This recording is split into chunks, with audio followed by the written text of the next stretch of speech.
Greeting, this is Marco. We're going to be looking at how we can actually use a mic in YouTube right here. Yes. So for instance, you want to do a search for a particular video.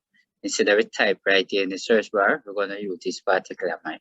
So we're going to see exactly how we can actually use this mic to do the search, because using the mic to do the search is quite quick and easier to get into that particular thing. So what I want to do, come right here, I'm going to click on the mic. You notice right here, so I say listening, you notice it's actually type exactly what I'm saying. You know this? Alright, I'm going to do that again. I click this.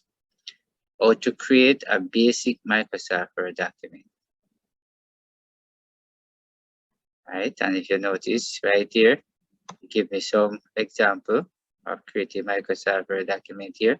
So I want to come back here. Or to create PowerPoint presentation. Right, and as you can see, you notice it actually take me here to PowerPoint.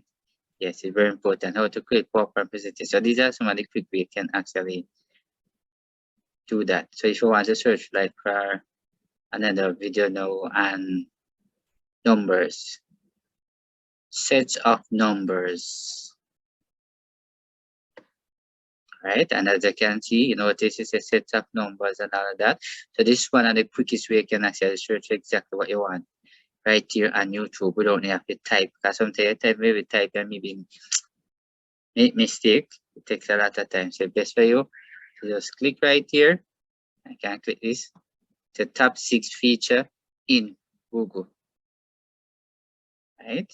And then notice it brings you several stuff right here where you can actually search for. I can come right here and actually click over this and all of that. You can go back again and click on the mic. How to curve a text in Microsoft Word. And as I can see right here, you can actually scroll up. Now this is what you're looking for. You can actually click and it just the same, just like that. Alright, it's very important. Here when you look at your video, you can come like that and bring it up. And when you're done, you can come right here so and bring it back. So I hope you have learned something from this particular video here. So remember to share it to your friend and consider subscribe. Thanks for your time. See you in the next video.